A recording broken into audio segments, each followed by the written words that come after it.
This is a moment you've been waiting for. It is not April the 1st, and this is confirmed by YouTube.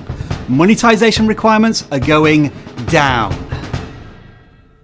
You're waiting for a but, aren't you? Yeah, there is one. Before we get to that, let's start off with all of the good news. These changes come into effect today, as you are watching this video right now. And the changes are truly historic. After more than half a decade, YouTube are lowering the requirements into the YouTube Partner Program. And here are the headline numbers. You now need 500 subscribers, 3 public uploads over the last 90 days, and then 3,000 watch hours over the last year, or 3 million YouTube Shorts views over 90 days. That's 50% fewer subscribers, 25% fewer watch hours, or 70% fewer YouTube Shorts views. That's cause for celebration, right? Too right it is. And you unlock super chats, super stickies, super thanks, and channel memberships right from the start. And you'll even be able to start selling your own products through YouTube Shopping. This news just keeps getting better and better, doesn't it? Until all of a sudden it doesn't. Yes, these are new YouTube Partner Program requirements, but not the YouTube Partner Program we're all familiar with. As creators continue to grow their channel, they'll automatically become eligible to earn revenue sharing from ads and even more benefits once they reach the existing YPP eligibility criteria, without having to go through the full YPP application process again. These existing eligibility requirements to unlock revenue sharing remain unchanged. And what all of that means is that these requirements get you into the YouTube Partner Program LITE Lite Edition, and not what the vast majority of you want, ad revenue. So even though you may get invited, agree to all of the terms, set up an AdSense account, get reviewed and accepted into the YouTube Partner Program, to turn on ads, you'll still need the classic 1,000 subscribers, 4,000 watch hours, or 10 million YouTube Shorts views. If YouTube don't get the communication right on this, I can see this being very confusing. In the coming days and weeks, we'll talk a lot more about this on the vidIQ channel, so don't forget to subscribe. But here are my initial thoughts. It is awesome that YouTube are recognizing the big creator dream to monetize their channels and to do it quicker. Lowering the requirements enables creators to start making money sooner, which can only be a good thing. However, what YouTube is enabling small creators to do is to monetize their audience and not their content. And given the size of the communities and the development of the creator at that point in their YouTube journey, most are just not equipped to take advantage of these features. My assumption is that the majority of you, at least to begin with, just want to make videos, flip a switch, and earn dollars from views. And in this YouTube update, that's not what they're offering. Super thanks, super chats, memberships, shopping, all of that requires you, the creator, to cultivate a community over a period of time. And it is hard work. The big channels with huge followings, a business mindset, and a team of people to help them can take huge advantage of these features. But for the average small creator, but as I say, we need to let this news sink in and think about it a little more. How you get monetized on YouTube is about to change thanks to some huge announcements from YouTube. And everybody's asking, when's this going to happen and what's it going to look like? Well, fortunately, we've just unlocked the screens to all of this information, so let's show you.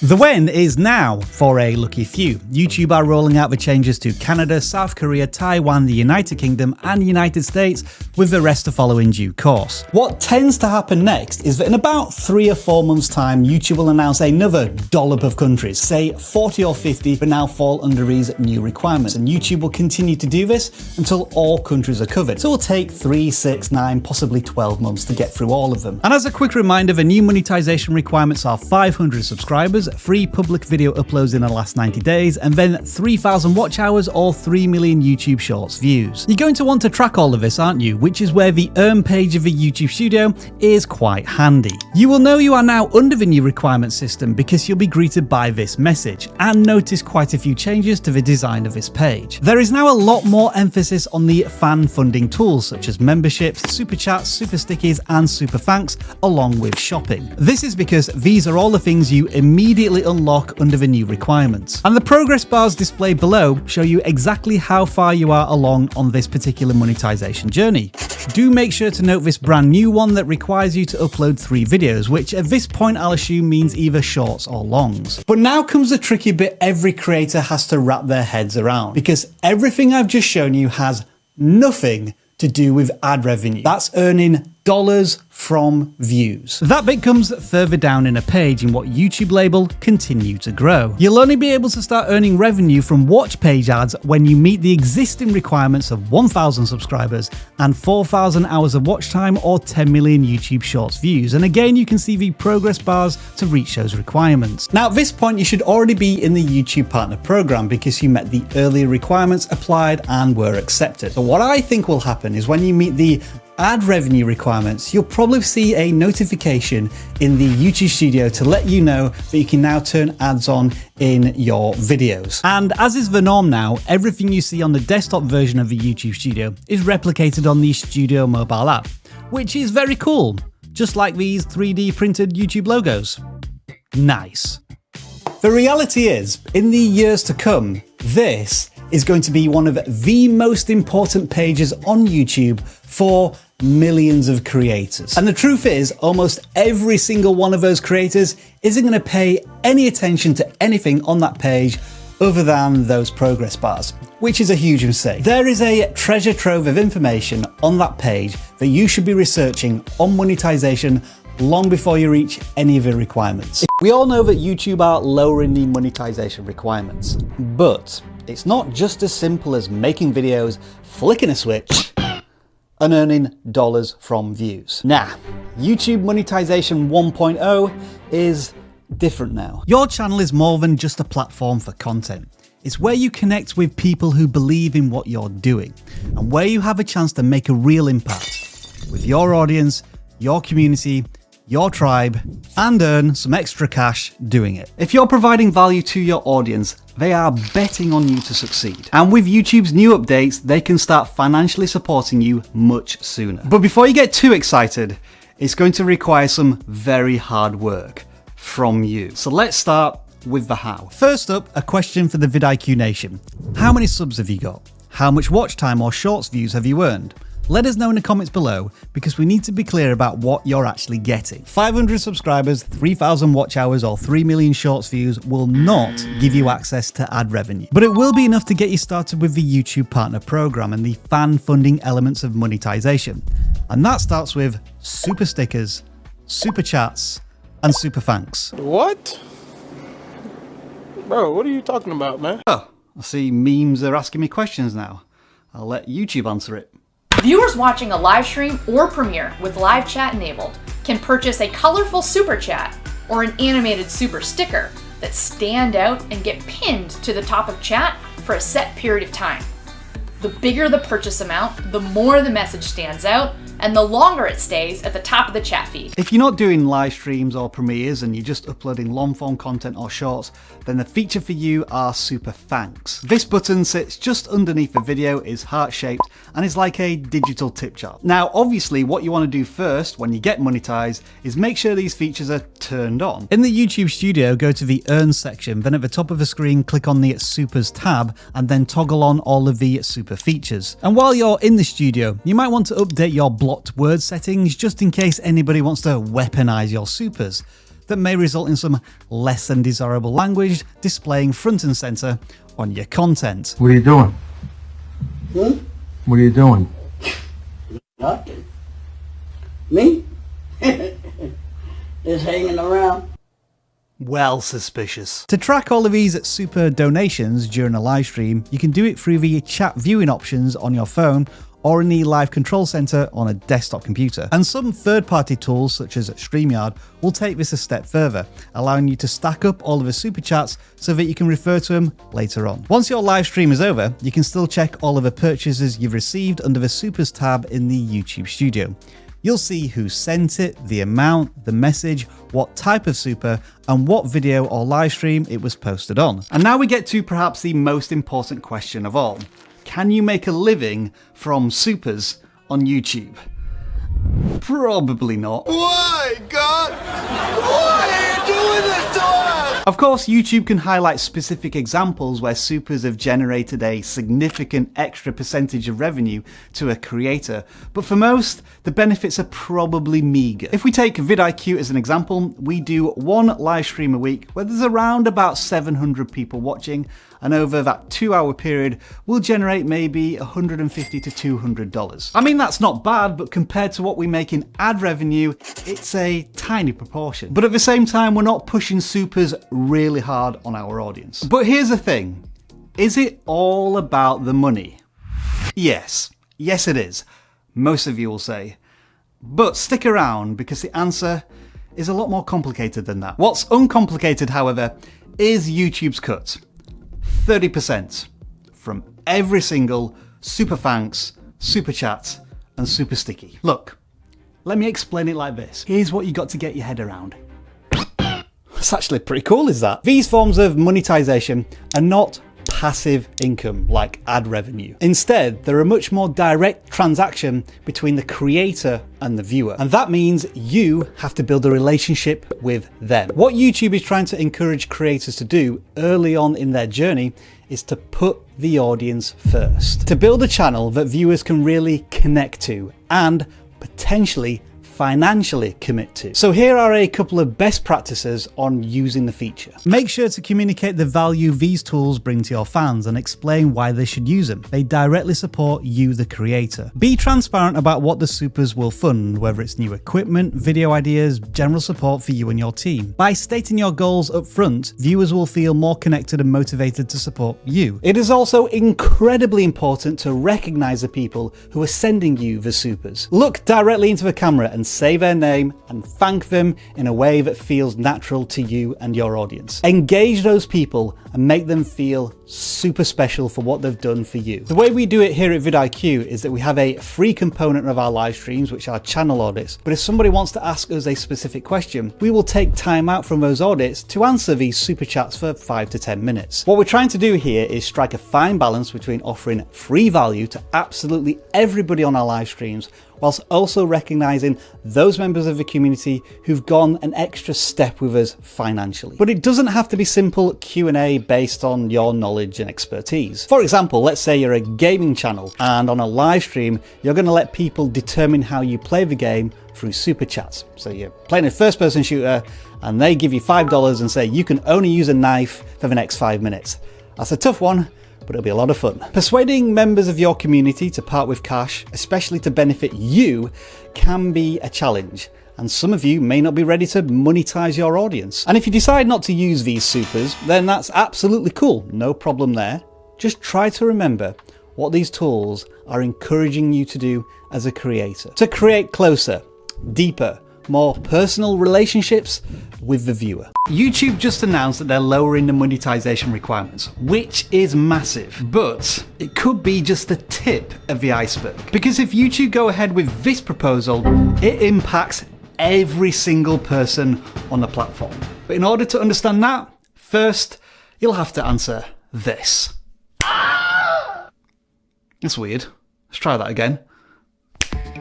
YouTube Premium. For $12 a month, you can get an ad-free YouTube viewing experience along with YouTube Music and offline viewing. And creators still get paid if you subscribe to the service.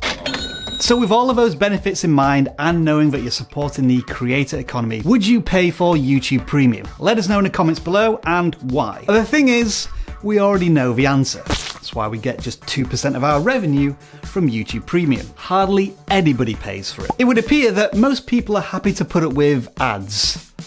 Unless you're a YouTube. We don't like YouTubes here at vidIQ. All they care about is themselves. They have no interest in the platform or its creators, and you can bet your bottom dollar they're using ad blockers. So if you are a YouTube and you're watching this video, just remember this. You could be having a negative impact on every single creator who's trying to make it on YouTube. And consider this fair warning. YouTube might be about to play its version of Hunger Games on your shenanigans. Pop-up messages similar to this when YouTube detects ad blockers are being reported, and it's been confirmed by the Google overlords. In an article by The Verge, a spokesperson does admit to a small experiment that will warn viewers about ad blocking before disrupting video playback. Unsurprisingly, YouTube are taking a stance of supporting the creator being compensated for their work. Of course, I'm going to fall on the side of the creator as well, but YouTube, is it all about us? For example, in the terms of service, you do have the right to monetize creators' content without them getting any ad revenue until they get into the YouTube Partner Program. And you have been pushing the patience of viewers with really aggressive ads. 10 unskippable ones? But if we do take it to extremes, if every single person used ad blockers, YouTube wouldn't exist. And it is somewhat surprising they haven't done something sooner. Especially given surveys like this that suggest that up to a third of our audience, an audience that should be sympathetic to the plight of creators, use ad blockers. Guess I've kind of just insulted quite a lot of you there. Sorry, not sorry. It's interesting to read some of the comments of this poll too. Some are unreservedly unapologetic that they use ad blockers.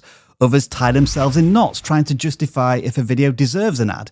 Some claim they don't even realise that their browser blocks ads by default. And, as usual, others just want to know if their channel is performing well, irrespective of the topic. But as well as all of those comments, I can't ignore the countless ones that say that they do accept ads on YouTube to support their favourite creators. You know, the more and more I look into this, the less and less it feels it has anything to do with the creator. The growing tension here is between YouTube and the viewer. The creator just seems to be stuck in the middle. The simple theory is no ad blockers means more revenue for creators. But is that really true? It should mean that advertisers get guaranteed spots on the videos they want to target, but they still have limited budgets. But if YouTube do enforce the removal of ad blockers for all users, judging by this poll, hundreds of millions of people could abandon the platform. If that happens, there's going to be less adverts, creators are going to earn less revenue, and then they may abandon the platform. That is a very tricky balance that YouTube has to weigh up, isn't it? Which brings us back to YouTube Premium. I wasn't entirely accurate when I said hardly anybody uses it, because there are more than 80 million subscribers to the service. That is a lot of people, but it's still less than 4% of the total YouTube user base. So what about this as a wild idea? A YouTube Premium creator affiliate program. If I can convince you in this video to sign up to YouTube Premium, then my channel gets a 30% cut of that ongoing subscription. Would that tempt you to sign up to YouTube Premium if you knew it was directly supporting the creators you love most? Nah, probably not. So, unless you've been living under a rock, you will know that YouTube are lowering the monetization requirements. 500 subscribers, 3,000 watch hours, or 3 million shorts views. All fantastic news, right? With a dose of skepticism from me. Because this new tier of monetization does not include ad revenue, which is why I've dubbed it the YPP Lite Edition. I thought this would infuriate creators and feel like a bait and switch from YouTube. But it turns out, and I am delighted to say this, I was completely wrong. The vast majority of the vidIQ nation say that these changes to monetization are good. More than 80% of you, in fact. And when it comes to YouTube announcements, this is the complete opposite of what we would usually expect, if anybody can think back to abbreviated subcounts and removing the dislike button. And when it comes to the personal opinions and thoughts of the individual creator, all of this feels even more encouraging. At the very least, it feels like a new sense of motivation for creators who've been on the platform for years and been struggling towards the old requirements: 1,000 subscribers, 4,000 watch hours, and 10 million YouTube Shorts views. For every single creator on the platform, it is a fresh, new, more attainable goal. And given the seemingly self-implosion of Twitch, this is perfect timing. Somewhat suspicious timing from YouTube. Many creators are saying this is a move designed to bring more streamers to YouTube from rival platforms. These types of creators benefit much more from interactive monetization opportunities, such as super thanks and memberships, than they do from passive ad revenue. So, strategically speaking, Twitch's monumental loss is YouTube's palpable gain. Well played, YouTube. Well played. We see what you did there. But yeah, let's get back to that sizable elephant in the room. no ad revenue at this new monetization level. Will it come as a surprise to creators when they're accepted into the YouTube Partner Program and they cannot flick a switch on their content to make dollars from views? That remains to be seen. And it does raise a question again of a partial monetization scheme. The idea behind this is that your content would be monetized, but you wouldn't get your usual ad revenue cut. For example, on long form content, you as a creator get 55% of the ad revenue cut, but as an introductory offer, you could get, say, 25%. This is a particularly interesting approach given that YouTube now will monetize videos on creators' content when they are not in the YouTube Partner Program. And some creators do suspect that YouTube may monetize the content on those channels in the lower tier of YPP before the creators can start to enjoy the ad revenue themselves. That, of course, remains to be seen. So it was a potential option, but YouTube have decided not to go down that route. Fair enough. So with this new YPP tier, you can't monetize your content, but you can monetize your audience. And this is what Viper had to say in a recent live stream on the subject. Some of you all were disappointed because you don't have access to ad revenue. When you first get monetized and get ad revenue as a small creator, you get pennies. You don't make much money, if any. So the announcement that came out yesterday, giving you all access to fan funding, is much more important and will make you much more money than any ad revenue will make at your size channel if you're 1,000 subscribers or less, or even 10,000 subscribers to left. You can catch Viper on the weekly Tube Talk podcast, link in the description just below the like button. Now I, and some of the comments, don't 100% agree with Viper. Should you be monetizing your audience at such an early stage in your YouTube journey? Have you had time to build up trust, credibility, really get a strong bond that persuades your audience to part with money for your benefit? I think it comes down to opinions and experience at this point, because I've never tried to monetize a channel of under 1,000 subscribers. But here's where Viper and I 100% agree with how you should treat your audience, monetization or not. If you want people to start funding you, it's just like growing a YouTube channel. Provide value.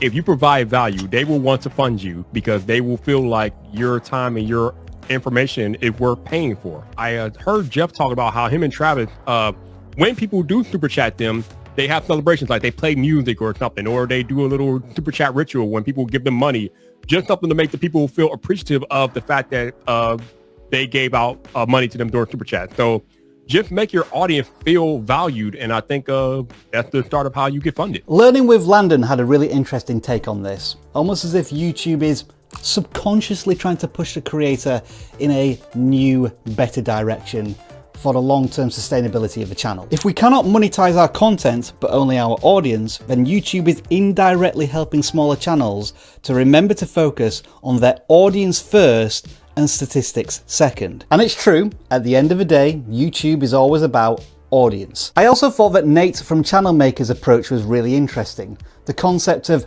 championing the small creator. The big unfair advantage I see smaller channels having here is the small channel appeal. Because what YouTube has done is they've made it easier for you to tell your audience, hey, I'm a small channel. Thank you so much for watching this content.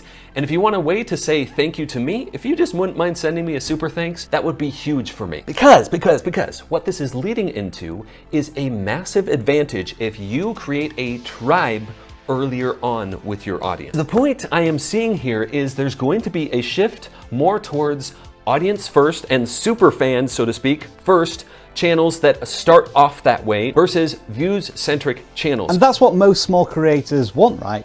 The feeling of their voice actually being heard on YouTube, so that they are discoverable. Now, there were a few interesting questions that came up, notably the new requirement of 3 video uploads over the last 90 days. Does that mean once you're in the YouTube Partner Program, you need to continue to upload consistently? Well, I should be able to answer that very soon for you, because I've posted a single video on my personal channel in 5 years. I'm curious to know what's going to happen there. Does it automatically move you from the lower tier of monetization to the ad revenue tier once you meet the requirements? My assumption would be almost instantly. It's not going to be by the second, but probably a couple of days after you reach 4,000 hours and 1,000 subscribers, you'll get a notification in the YouTube Studio telling you to start turning on monetization on your content. In fact, I wouldn't be surprised if every single creator who isn't yet in the YouTube Partner Program doesn't start to receive notifications about this in the YouTube Studio